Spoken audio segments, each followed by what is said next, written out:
आप देखिएगा जैसे कि आप माने किसी को मातृ कष्ट हो गया है, किसी को पुत्री कष्ट हो रही है, जो विद्वत जगत है वो उनका बराबर स्मरण करेगा और वो लाभान्वित होगा।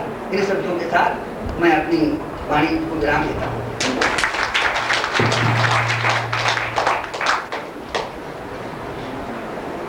बहुत बहुत धन्यवाद माननीय डॉक्टर साहब, हम आपके आभारी हैं कि आपने इतनी बड़ी बड़ी बातें किताब के बारे में बताई, जबकि उसमें छोटी छोटी भूलें बहुत हैं।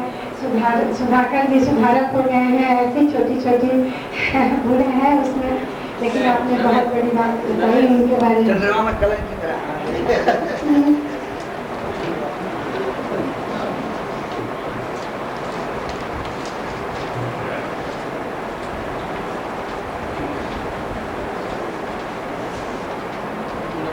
परम श्री डॉक्टर नागेंद्र प्रसाद जी,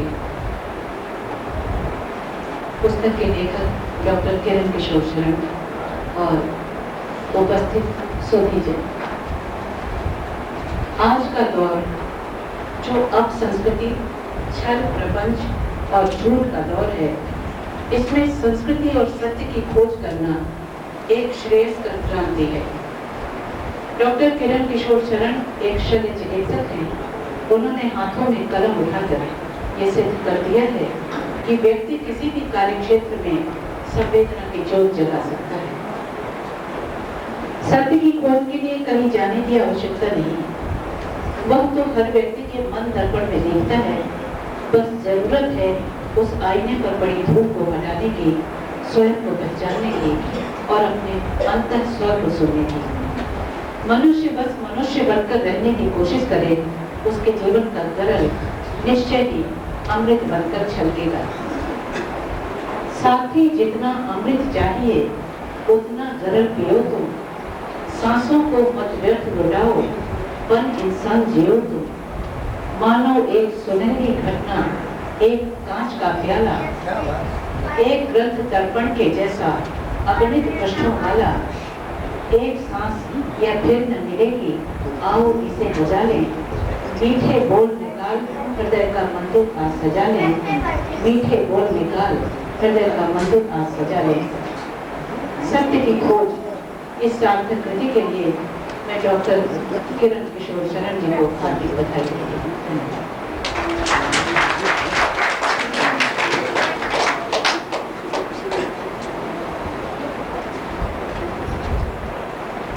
करके आपका धन्यवाद करते हैं। डॉक्टर नागेंद्र प्रसाद जी से आग्रह है कि 2 शब्द आप श्रीमत चल के बताएं।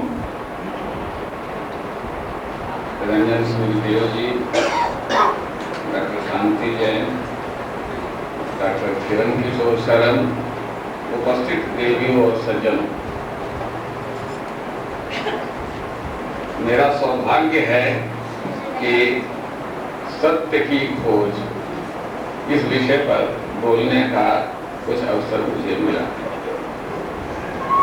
और आज सबसे गौरव की बात जो मुझे लगी यहाँ आने पर कि इस पुस्तक का विमोचन एक महात्मा के द्वारा हो रहा है। भारतीय परंपरा में संतों, महात्माओं, ऋषियों और महर्षियों का जो स्थान है वह किसी से छिपा हुआ नहीं है। महर्षि वाल्मीकि की रामायण, महर्षि वेदव्यास का महाभारत, ये किसी से छिपा हुआ नहीं है। आज हम भारतवासियों के समक्ष जो भारतीय दर्शन है, जो भारत की संस्कृति है, वह ऋषियों महर्षियों की देन है। और आज इस अवसर पर सत्य की खोज नामक पुस्तक के विमोचन का कार्य एक महात्मा के करकमलों से हुआ, इससे बढ़कर सौभाग्य की बात और कुछ नहीं है। महर्षि वाल्मीकि की रामायण जगत प्रसिद्ध है। महर्षि के द्वारा रचित महाभारत किसी से छिपा हुआ नहीं है। और महर्षि वेदव्यास की ही कृपा का परिणाम है, उनकी रचना का ही परिणाम है कि आज श्रीमद् भागवत घर घर में पूज्य है, आदरणीय है। इसलिए आज का यह आयोजन डॉक्टर शरण का सफल ही नहीं, अति सफल है, क्योंकि सत्य एक ऐसा विषय है जिस पर घंटा 2 घंटा नहीं, युग तक अगर विद्वान बोलते रहें तब भी सामग्री घटेगी नहीं। कहा भी गया है सत्य ही ईश्वर है और ईश्वर सत्य है। God is truth and truth is God. और इस सत्य के अन्वेषण के कार्य में प्रारंभ से ही लोग लगे हुए हैं। सौभाग्य की बात है कि चिकित्सा के क्षेत्र में रहने वाले व्यक्ति के हाथों में साहित्य और दर्शन की कलम आ गई, यह गौरव की बात है। अनेक चिकित्सक हुए हैं। मैं डॉक्टर शरण को इस कार्य के लिए बधाई देता हूं। जहां तक सत्य की बात है, वो इसका महत्व चिरंतन है और जब तक संसार है तब तक इसका महत्व रहेगा। सत्य की गाथा हर विद्वान, हर महात्मा, हर साहित्यकार ने की है और सबका यही कहना है कि जब अहंकार को त्याग दोगे, जब ममत्व को मिटा दोगे और माया मोह के जंजाल को काट दोगे, तभी तुम सत्य के मार्ग पर चल सकोगे।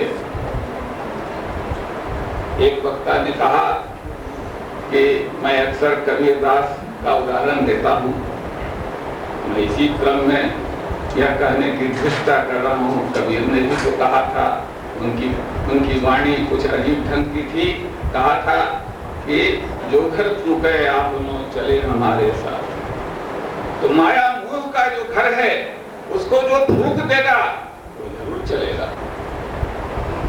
वह तो वैराग्य के क्षेत्र में आ जाएगा, वह ईश्वर के समीप आ जाएगा, क्योंकि ईश्वर के मार्ग में दुराव नहीं हो सकता है, कोई छिपाव नहीं हो सकता है। ईश्वर आवरण में नहीं रह सकता है। उसको पाने के लिए घंटों आंख बंद करने, नाक बंद करने की आवश्यकता नहीं है।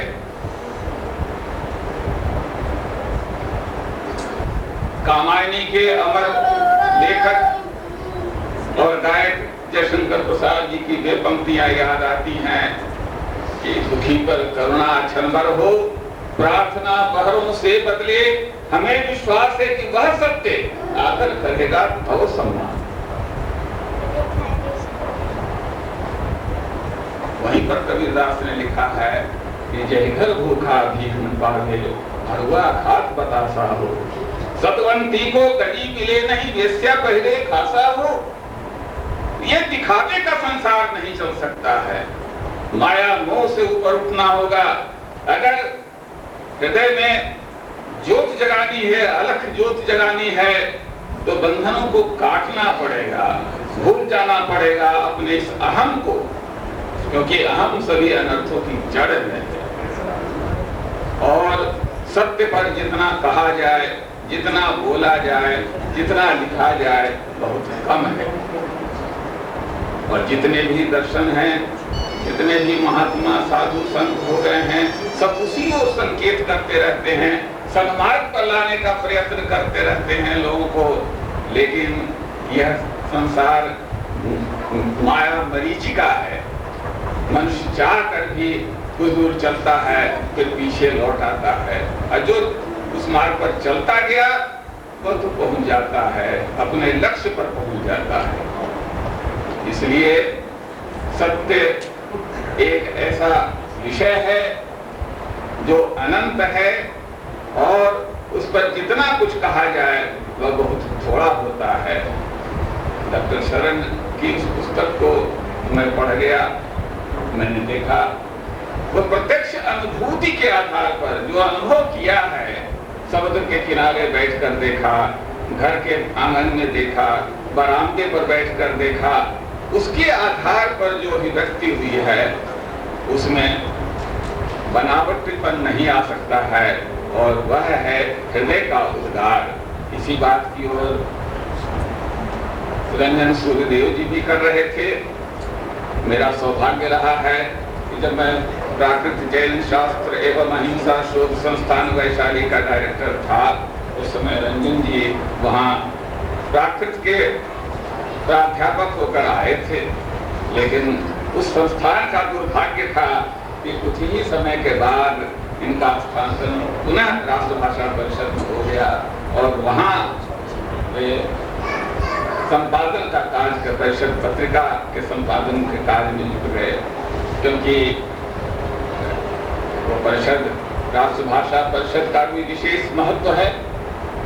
बिहार में 6 शोध संस्थानों, उच्च अध्ययन के संस्थानों की स्थापना देश रत्न डॉक्टर राजेंद्र प्रसाद जब राष्ट्रपति थे, डॉक्टर सर्वपल्ली राधाकृष्णन जब उपराष्ट्रपति थे, और बिहार के शिक्षा सचिव के पद पर श्री जगदीश चंद्र माथुर जैसे सहृदय और विद्वान पदाधिकारी थे। उस समय 6 संस्थानों की स्थापना हुई थी। नालंदा में पाली और बौद्ध अध्ययन के लिए,